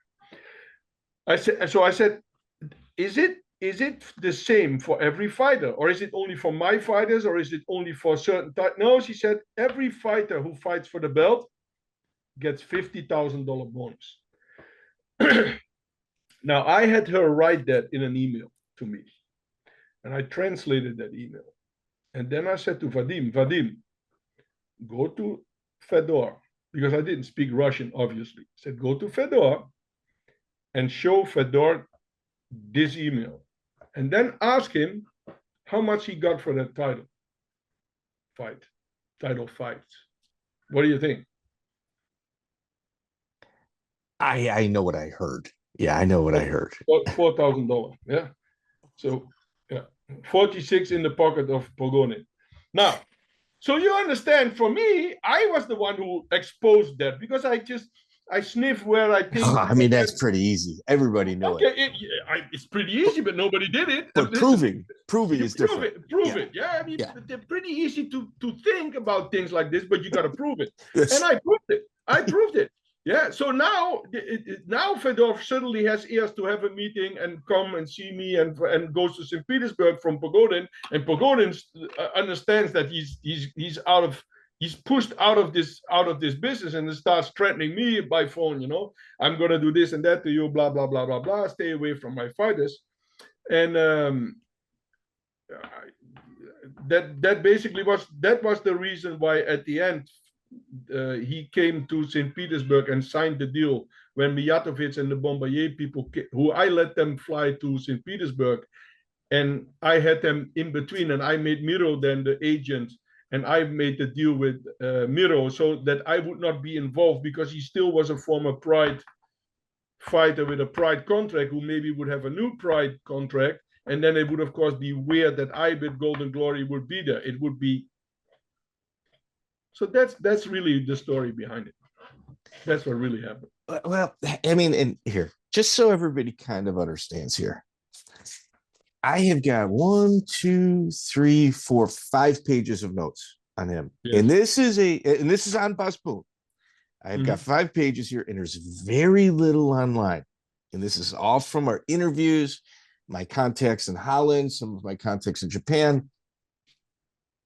What do you mean online? What do you mean with online? There's Google search yourself. There's very little. It's been scrubbed. It's been scrubbed. Yeah. That's what happened. I told you. That's what happened with the Amazon. How do you say it? The Amazon. After the Amazon thing, they put it out. So probably they scrubbed it. But even like old message boards in Dutch where you used to post, I was able to translate a lot of it years ago, and I still had it in my notes, but that is no longer there. So like when you and I agreed for this interview, I'm like, all right, I got to go back to those message boards, tighten up my notes, and kind of understand. Yeah, I mean, look, it's all gone. There is. I understand. I mean, like I understand, but if you know what, if Dana White would have called me and said, Bas, I'm in the middle of this lawsuit, could you wait putting these books out like 7 weeks later or a month later? I would have done that. I'm seriously, I would not. I don't need to pick a fight with him. You understand? For me, it's not like, I think he did good to the sport. And even when I think there was some fishy shit going on with Alistair at that time, and you can read in my book exactly how those deals went and what I thought came out of it and how things were. But I mean, that's what it is. When the shit hits the fan, and when there was a very shitty position where K1 went bankrupt, where I had to put them in bankruptcy, because at the end it's my company who put them into bankruptcy. Somebody in Japan was telling fighters that I had the money paid already and wasn't paying anybody. That's a dangerous situation, People running around with guns, no money, and thinking that you already took their money. Yeah, there was no alternative for me to do this. I had to put them into bankruptcy. They fucking did it themselves. If some idiot's going to tell this type of story in Japan, and it comes back to the years of fighters, and it tells stories like this, I was brilliant, man. You have to understand. Alistair shot himself big time in the foot, man. You have to understand. I made sure everybody got paid the outstanding from a year and a half from K1, from a new investor. who had nothing to do with the whole K1 mess made. People were getting that as a bonus, sign-up bonus to come with glory, which if I would have gone to anybody, to the trainers, the fighters involved, everybody, I would say, okay, look, how much is the outstanding? 400 grand? Okay, you get 100. You're going to take it or it's going to go into bankruptcy? What do you think would have said? I'll take the 100. Yeah. I'll take the 100. Oh, and yeah. at that time, I could have taken 300 here, 200 there, 400 there, 5. I played open book. I said to everybody, look, we're going to stand up and I have a new investor. We're going to start a new thing. It's going to be clean. No more shenanigans. Here's what we're going to do. Boom. And that was it. Simple deal. I made sure everybody got paid. Now, the Alistair deal, because probably that's an interesting thing because it was the UFC was involved. So I think you would like to know a little bit. Wait, just Bas. Okay. We don't know each other. This is the first time we've ever communicated. We did no prep, no pre-interview. I don't do that with people. So I have 1, 2, 3, 4. I got 5 pages of bullet points, notes on you where I draw my questions from. Yeah. Generally speaking, 3 to 4 pages is an hour and a half. Wait. I've only gone through 1 page. Yeah. So what I'm trying to tell you is, I've got so much on you that, like here, an Amino and Hadra Gracie, that ADCC match doesn't exist. Yeah, I know John Olov was one of the guys that you managed, and that match doesn't exist when John Olov beat Hadra Gracie. So there's so many little things to where I know you were pulled into a room in order to try to negotiate, meet in the middle. There are so many instances involving you. But the thing with the Alistair Overeem deal is basically a funny one because I think it's like the cherry on the cake for me as a manager. I told Alistair and I showed him who I was busy with when he was in Japan, when he was in Thailand. He stayed in my guest house. I said, Alistair, look, the situation is bad. The K1 will never gonna pay that outstanding 500 grand. The Grand Prix money, the money, whatever. You that $500,000, forget about it. It's never gonna happen. But I'm gonna try to make it happen, at least to get all the amount or a big part of it. So let me do my shit. I'm busy with China. I'm busy with a guy in France. Just let me do my thing. Okay. Now, I didn't want to be in the way of Alistair, so then I made that deal with him in America with the Freitas on the contract, yeah? What Alistair didn't know is that I taped that conversation. And I did that on purpose because I didn't want to have later like, oh, you tried to bullshit behind my back or you wanted to do this and that. Which basically, of course, I could show my trainers and the people I work with, look, this is exactly what's said. This is the deal I made. Here it is. It's not only in writing, I got it on tape. Yeah, there it is. Boom. Now, Alistair shot himself in the foot, and let me tell you why. He started a lawsuit. And the moment he started the lawsuit, I said, Alistair, you're going to lose everything. He said, what do you mean? I said,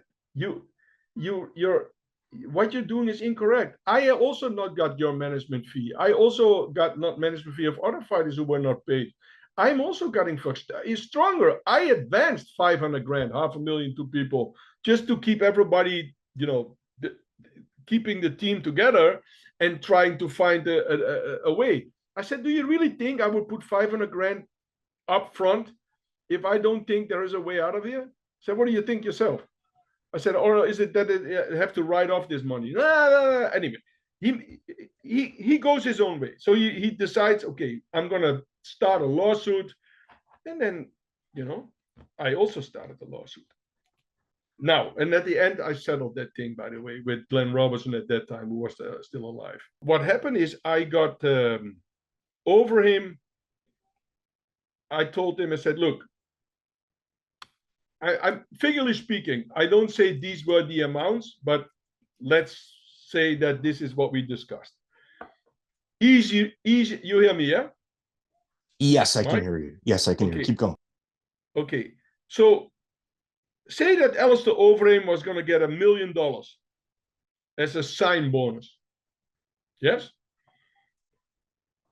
Now, Yeah, of course. okay, now I said to Alistair the following. I said, Alistair, listen, the management contract you have is 30% for the management, but that is not the management. It's 15% for the trainers and 15% for the management. That's how his contract was. Yes? So 15% would be divided on the Martijn de Jong, Cor Hemmers, and so 3 people. And then there would be 15%, which was the management. Now, I said, and you have to pay 30% tax in America. So from the 1 million, you will get 400 grand, correct? Oh, absolutely. Okay. So then I said to Alistair, I will find a way.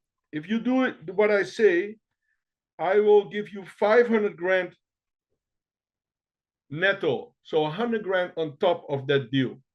But then you have to say the following thing. 500,000 will be for Golden Glory and 500,000 will be for Overeem as a sign bonus. Now the 500,000 for Golden Glory is for all the other fighters I'm going to pay with that money, partly the outstanding which K1 didn't pay. Yeah? Semmy Schilt, blah, blah, blah, all those other guys. I said, and I'll tell you what the good thing about this is. When I do this, I can make you the hero. I tell to everybody in the team, I said, look, it's because of Alistair Overeem you got paid, because he was willing to make a deal and also provided money for the whole team. Now he would make 100 grand more than if he would go the official way. You understand? But if he would put 500 grand on his thing and 500 grand for Golden Glory, I would make sure that he was going to get 100 grand more as the officially what he would get within his contractual terms, which I think was a good deal. Now, I told Alistair, I said, Alistair, here is why you get double the money. So you're not going to make $1 million, you're going to probably make 2. Because when I make the deal with the new investor, I'm going to say, I know you already go to the UFC exclusively, so we can't use you anymore. But I can say, look, if everybody gets his outstanding from a year from K1 and the outstanding over there, Alistair needs to be paid too. Otherwise, the other people cannot sign. Now, these people would have paid it, if you understand what I'm saying. They would. They would have paid the $500,000, $1 million, whatever it was. In that case, Alistair was the hero, and he would get twice the money. The bonus from, just think about it, the bonus from the fucking UFC, and he would get the money from the new investor because they wanted to sign up all the other fighters of Golden Glory. So he would be the hero, and he would make double the money, maybe triple the money. But Alistair made a lawsuit. He made blah, blah, blah, blah, blah, panja on, and he never believed in it. And he said, blah, blah, blah, blah, blah, blah, blah, blah.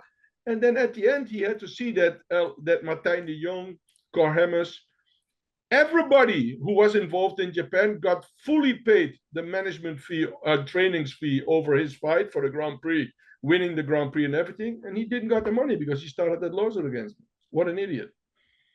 Just think about it. Now, I would never talk about it, but he, of course, Alistair as he is, he goes, oh, Golden Glory doesn't exist anymore, goes on a talk show and starts talking bad about me again. Oh, Bas stole from me. Bas this, Bas that, blah, blah, blah. Golden Glory was bad for me. And I go, how can you say that? I made a 7-figure contract for you with the UFC, put you above everything, all the other misery I had in Japan. Then take care of a huge problem other people created with Yakuza and all kinds of shit not paying. At the end, I make them bankrupt, find a new guy who's going to put $100 million in my new show, and you're going to say, Bas Boon is dumb? Bas Boon is an idiot? Yeah, that makes sense. People would really understand that. Makes total sense. But I also write in my book, I understand Alistair and the frustration. When you're a fighter and you win that type of money and that prestige type of tournament, and then not getting the money, it's very hard not to blame it on somebody, bro. I mean, I wouldn't know what I would do if I would be in those shoes. Bas, when can we record a part 2? Whenever you want, bro. No. You tell me. It's taken me almost 3 years to get you. So when is good for you? You just tell me. You tell me this time, like 8 o'clock at night, is a good time for me. Let's do part 2 on Monday. Yeah, we can. On Monday. We can. Ladies and gentlemen, no problem. a true legend of the game. And I've got about a dozen other questions in regards to you moving pieces that I know you've never been asked before, and they're also not in your books. For sure, they're not in your books. So Bas Boon, absolute That's fine, pleasure, man. sir. You just asked, but like I said, questions on Godot, Phil Baroni, these things are so long ago, and I have a few pictures where I'm with Godot. I never had a thing, but maybe I understand probably also too that if you were a person of not only management but status and fighter in Japan, and then later a guy is gonna come along and he comes with his massive amount of stable of fighters, that makes it a little bit of a but I never had a business dealing with Gerard, and that maybe I smelled fighting in the first Antwerpen show where I was a promoter in the first cage fight. He was dealing with a guy named Corbeel and putting fighters there, and I was filming the event. Never had an issue with him. Zero. That's So I don't know excellent. why you would say that. Zero. I don't know. Okay. Hey, But you told me that he didn't give a reason, yeah? He didn't say why. he just gave me the finger. That's what he did. That's it. Yeah. That's it. Ladies and gentlemen, that interview, that one right there took just under 3 years for us to land. We kind of cast a big net, and the ones that we reel in quick, we obviously handle right away, but then there's ones that just kind of refuse to bite. And what we do is we just kind of send it out again every once in a while. Not in an annoying way, but like every once in a while. Bas Boon, very talkative and in an incredibly important historical figure in mixed martial arts. I truly believe there's going to be a movie made about his life, like that Dutch scene. If you follow this podcast, I'm not going to say fanatical, but I'm somebody that's, dude, I love that Dutch mafia scene. And we just kind of touched on it. So I got it lined up again. We will have a part two. We're probably going to have a 6 or 7 part series with this guy. He's going to fall in the same category as John Peretti, who August 9th is his big art opening in Houston, Texas. A couple of us are going to be there. We would love to see you guys at his art opening. If you look at our Instagram page, all the information is there. But there's a couple of things I got to talk to you guys about. One, we're right sizing our YouTube page. We're kind of figuring it out. Like we got verified, and we're going to have to put commercials about every 20 minutes on the deep dives. And truth be told, I don't have time to do it. I got my wife doing it. If she can do it, great. If not, I'm going to have to outsource it to somebody. I don't have the time. It's about 300 total interviews, so it's not a small task, but it's literally why our channel hasn't like skyrocketed like it has on Spotify. Like our Apple numbers are really good, but our Spotify numbers are crazy. And if we can tie in our YouTube and kind of getting everything worked together, I think all of us as MMA historians and fans are going to be really happy, because what happens is people find our channel, they kind of understand what we're attempting to do, and they just start sending me information. And it's stuff that I catalog, I vet it, obviously, and if it pans out, I put it in my notes and I catalog it. So when we get the people, we consistently hear man, how'd you know that? How'd you figure that out? And it's kind of what separates us from everybody else. You can sit here and say, oh, it's just encyclopedic knowledge of mixed martial arts. Man, it's kind of true and kind of not true. And what it is just an incredible amount of preparation that gets put into every single episode. Like I've got a job working security to take me out of the house so I can dedicate a full 12-hour day to studying my guy with a couple interruptions, but not often. I try to work 2 or 3 days a week, because when we cast that net out, oftentimes people confirm. I'll dedicate 7, 8, 9 hours researching them, and then they kind of ghost us. So those guys are put in the back catalog and then reel them in as they come in. Bas Boon is one of those guys. He's one of those guys. And since then, his name has been scrubbed. So like all of this information I got that I was able to either dig through my personal notes on, through our interviews, or the internet, it's no longer available online. So I'm really glad I was able to kind of grab this a couple of years ago, when I went fishing. Secondly, another really cool thing, Justin DeTore out of Waltham, Massachusetts. Dude, you're the MVP. This episode right here is dedicated to you. You hit me through Venmo completely by surprise, and it wasn't like a dollar or two. Like I can't explain to you how I appreciate that.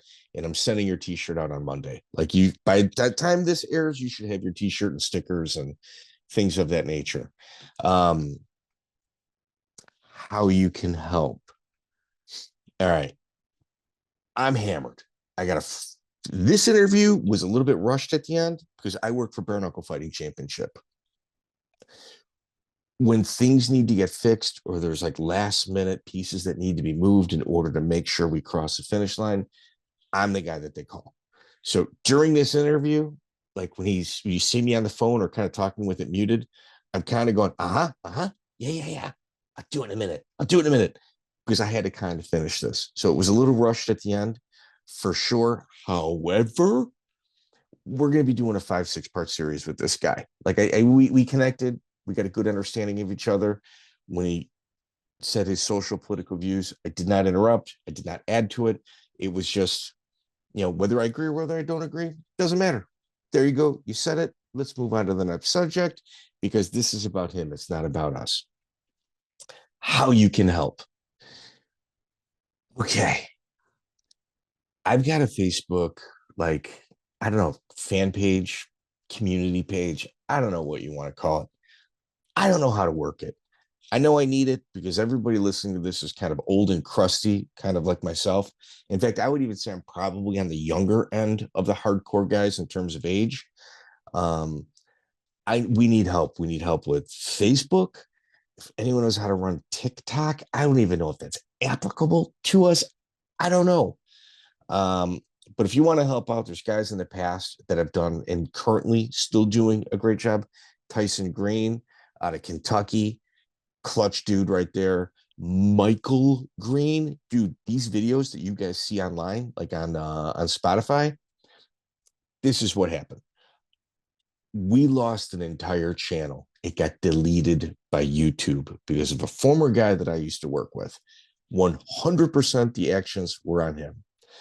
What this guy did was he found the videos that we had on like a Rumble, I think it was, and he pieced those together with our current interviews that don't have anything. It's just like a thumbnail because we lost it. And he put it all on Spotify. And he uploads every single episode to Spotify after it airs. So in other words, unless I completely host on Spotify, which I can't do, unless I completely host there, I have to upload the video afterward. This guy's setting his alarm at 5 o'clock every morning, Central Standard Time, to get up in order to make sure that the video is ready for the people that are like want to watch it early. And then he took the back Rumble catalog that we were somehow missing and put them on Spotify. So like if you're looking for a complete catalog of all of the videos that actually exist that are like kind of with the interviews, Spotify is where to go. It's like Spotify has everything. It has everything there. But we need somebody for Facebook. I'm not good at it. I'm not proficient at it. I mean, if it were up to me, I'd kind of want to get off social media altogether. Unfortunately, I can't. I tend to write things, like I kind of see a comment. Oftentimes I write things, I'm like, you know what? This is just, it's not even worth it. I erase it.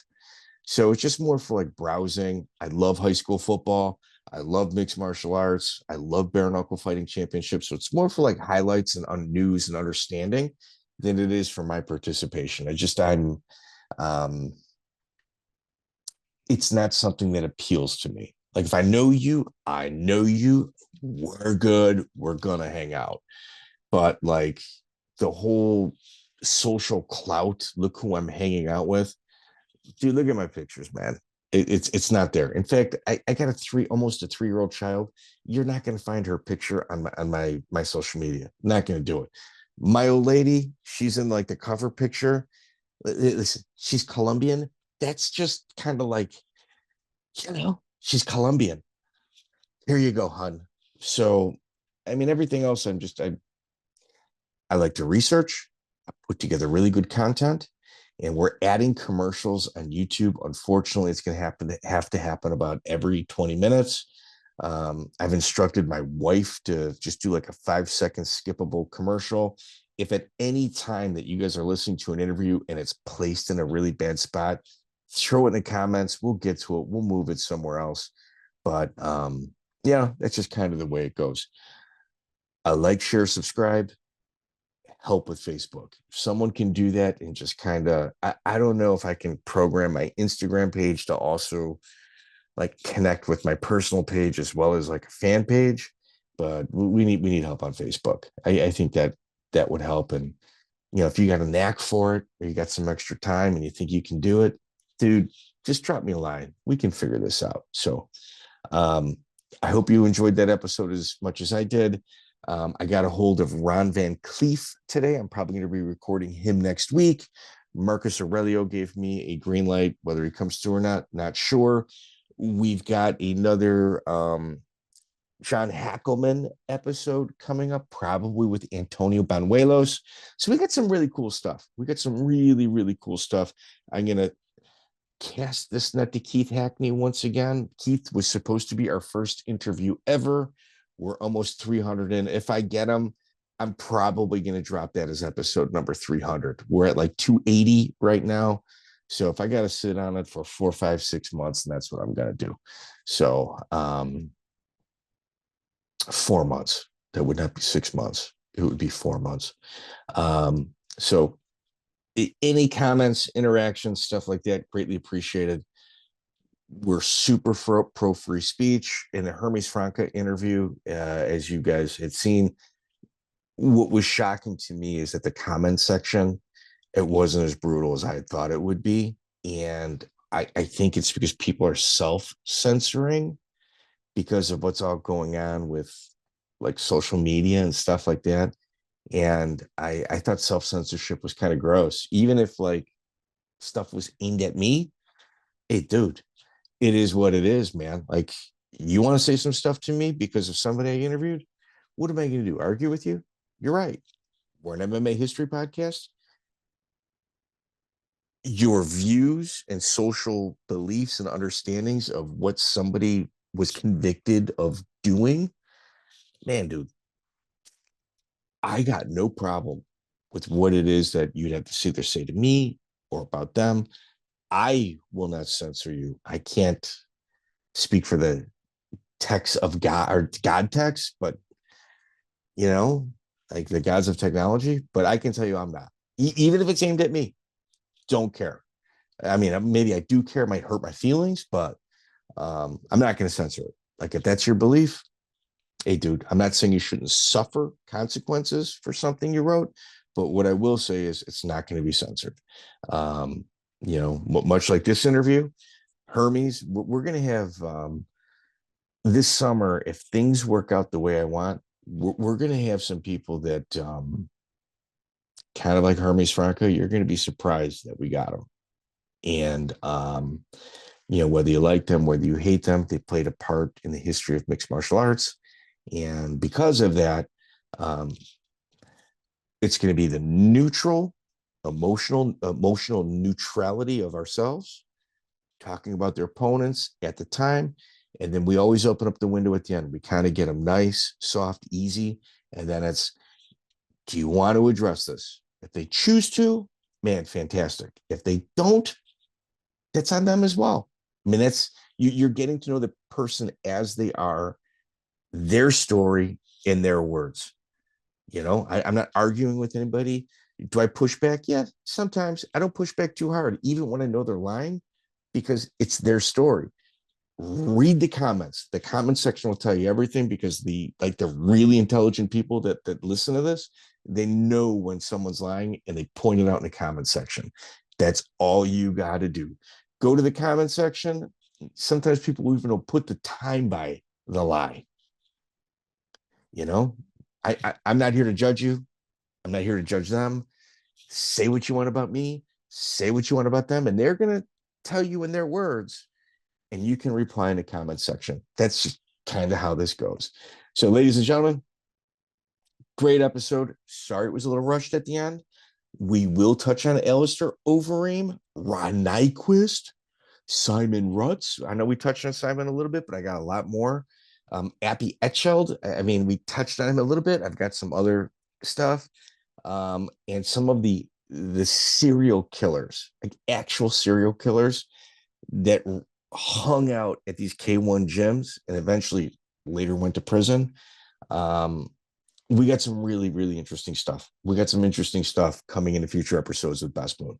So, ladies and gentlemen, thank you so much. I sincerely appreciate everything you guys do.